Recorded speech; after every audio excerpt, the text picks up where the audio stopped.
Hello everybody. So jumping right into the video, I start off by pushing back her cuticle skin. Not everybody uses a cuticle pusher to push back the skin. Some use a sanding band to do it, but sometimes the cuticles are pretty glued to the nail plate, so it just helps to push it back anyways. That's my personal preference. And then with my sanding band on 4,000 or 5,000 RPMs, without any pressure, you're just removing the shine from the nail plate. I start at the cuticles to begin my cuticle prep, and then I make sure I'm in those sidewalls to not leave any shiny spots, and of course go over the free edge. Then moving on to my cuticle bit, I'm sort of in a way pushing the skin back further, but I'm not drilling the natural nail at all. I'm just focusing on touching the skin because it's cleaning the groove, and at the same time the rotation of the cuticle bit is pushing back the skin. So that's what I'm focusing on. You're not drilling the natural nail at all because you want to make sure you keep the natural nail as healthy as possible. And then in the reverse direction, that's when I just do the same thing. I feel like going in reverse to do the other side, it helps open up the nail plate a lot more. And with this specific cuticle bit, I'm also able to buff off any dead skin before I nip any off if needed. And so I don't need to go back over with my round bit. This bit actually did it really good with her skin type. So, and it didn't look jagged after I went over with the cuticle nippers. So then I'm just filing down the free edge because we are going to be gluing on tips, and to avoid the natural nails possibly curling away from the glue tip over time as it grows out, I just, you want to file it down as low as possible. After wiping off the dust, that's when I size my tips and I apply them. She didn't have any crooked fingers, so I didn't have to, pay any, I didn't have to tweak any nail tips or anything like that. And when I feel like I applied a little bit too much glue, I just wipe the sidewalls really quick before it dries. I wipe it with my nail, and because I just don't want it, you don't want it drying on the skin. And is it just me, or I feel like the thumbs are my favorite nail to do? I don't know why. I don't know, maybe it's because they're always bigger than the other fingers. I don't know why. So then I'm just I'm cutting down her tips, and we're keeping them long, so really I just cut them to remove the little numbers at the end. And I did a length check to make sure they all match. We are going with a tapered square, so it's not coffin. I'm just bringing it in just a little bit, and I'm going sidewall, free edge before I blend my tips, because if you blend it last, you have that strength right there in the center, because obviously the nail is still it's as thick as it was when you applied it, and if that makes sense. It's not just gonna fly off as it most likely would if you were to do your shaping after blending. I hope that makes sense. But yeah, so sidewall, free edge, and since it's tapered square, we're not bringing it in too much like a coffin. And then with my sanding band, I blend the center and I blend the tips, and then I go all the way up. No, sorry, not the tips. I blend the center and I blend the sides, and then I take my sanding band all the way down the nail, because I work with hard gel, and with hard gel you don't want anything shiny. You need everything to not be shiny. You don't want to leave a shiny spot, because it just won't adhere right. So I just buffed the whole plastic tip to give it texture and to give the hard gel everything it needs. And I dehydrate with my manicure brush dipped in acetone. I'm applying my Mia Secret non-acid primer, just one coat, and this is me applying the base coat. I always just use clear, but I think you can just do anything really, as long as you have some sort of sticky base coat right there. And with my base coat, I work that that coat in a little like deeper into the nail to make sure that, you know, it's like really into those that textured scratches, to make sure it's like there, like kind of like a hook. And I am beginning the application. We are doing an ombre, and I'm really proud of this set because it's my first like successful ombre, and I did it with hard gel instead of gel polish. So I was really excited about it. And for some reason I didn't record the other 3 fingers, but I'm using my milky white and I'm putting it on the tips, and then I just blend it up. I could have done clear tips with this, but I figured the natural tips would help the milky white come out, because I'm not working with bright white since I'm like starting to play or to try to perfect my ombre. It's best to start out with a natural milky white rather than bright white. It just makes it easier to blend.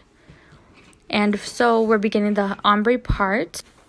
So I did a wet layer of my cover pink, and then just halfway down, and then with the second layer, when I get the bead, I drag it a little. I start building the nail, but I'm still keeping it thin, because we're gonna do 2 more layers on top of this, and you don't want it too thick. And then so I put the pink, and then at the very ends, just like acrylic, you drag it down very lightly at the ends. So you take the coverage all the way down to where you need it. And since that milky white was really easy to blend upwards, it just makes it easier. So you put the wet layer, don't cure, put a small bead because you're not building any structure yet. And then once you get it to where you want the coverage, then you just drag it down as you see I'm doing here. And it's okay to drag the pink down to the nail because it's already a milky white. It's not a bright white, but you can still see the color. And then if you do want to wipe off that pink at the end, just clean off your brush and then wipe it off like you saw that I did. And to make the blend better, I got a translucent pink, and I just focused putting that on the center so that, you know, it just helps that blend better. I don't know why, but it just does. So I put a little bit in the center, and then I just smooth it out to the rest of the nail. So it looks like it's really thick, but it's not, I promise. And I just blend it upwards so there's no lines or ridges when I'm doing the filing and buffing. And so it's all like, you know, even. But I've focused that translucent pink on where the blend is, not all over the nail, because there's no reason to encapsulate it yet. And right here I'm beginning the actual encapsulation of the design with my clear. And I did 2 fingers at a time, so that's why I wiped off the pinky edge just now. But right now, yeah, so it's just the clear. And that too, I'm making sure the thickest part of the clear is over the blend. And I'm just evening it out towards the whole nail to make it, because I don't want to file, and you don't want to file into the design, especially this time, because it was my first time doing it, and I did it without like any hiccups. So I was like super proud. I was so happy with it. And yeah, so and then you want to check your side profiles to make sure you have everything nice and even, or even enough, or encapsulated enough so you don't file into it later. And with my hand file, I'm just cleaning up the shape, not going over the surface yet. So I'm doing sidewall, free edge. There was no gel that actually leaked onto the skin for this set, so I was really happy about that, because that sucks when it happens. But so sidewall, free edge, you want to maintain that shape. And now looking back, actually, I kind of wish I tapered it in just a little bit more so it doesn't look so straight square, but she was still happy about it, so that's all that matters really. But and you only file after you wipe off that sticky layer. And then with my fine ceramic bit, that's what I'm using. Instead of using my sanding band, I mentioned in one of my other videos that I want to try using one of these bits instead of using my sanding band. So that's what I did. Instead of using a sanding band, I'm using my ceramic fine bit, and it actually works very well. And I avoid the scratches that the sanding band may leave. And I'm reducing, I don't know if I catch it on any of the nails, but I reduced the thickness at the tips because you don't want the tips so thick. See, like right there, like I reduced the thickness because the milky white is going to be at the tips. You just want to make sure you don't file into the the actual ombre part. You like the ends, and the cuticle part is going to stay pink. The bottom is going to stay milky white. So you just want to make sure you have that structure, that strength in the center where the apex should be and where the ombre is. That's what matters.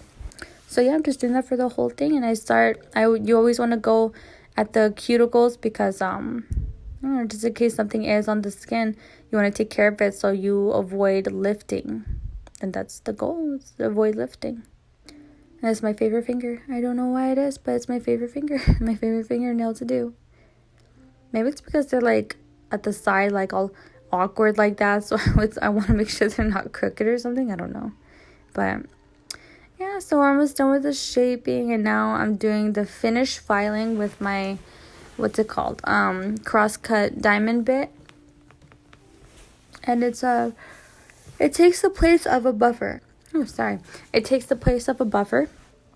So I really like it because it smooths out the nail really well. And after I'm done with all the nails, that's usually when I feel over the nail to make sure that they're all like nice and smooth, like, consistent and stuff. And then we're going to get ready for her details. So after rinsing, this is what her set looks like. I wish I took a picture, but I did not. So her middle finger and her thumb, they do not have anything, no design or nothing. It's just the ombre itself. So those stay plain. And for the pinky and the index fingers, we're going to do jeweled cuticle cuffs. So I got one of my liner brushes for glue, and I put the glue there, and now I'm just placing the little tiny jewels in order.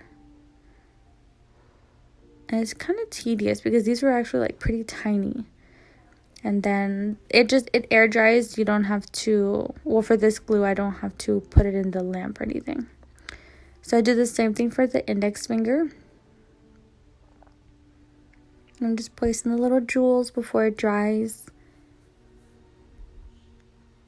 I haven't had to use those big rhinestones yet. I just have the little glue for the little jewels because nobody has, requested those big jewels. But I'm curious to how those stick.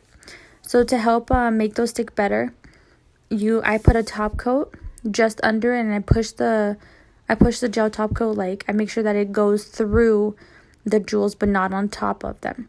And then I went behind the pinky with the liner brush with the top coat to encapsulate it in the back too. And for the ring finger, we're going to do a full nail of pixie crystals. So what I did is I put a thin coat of builder gel.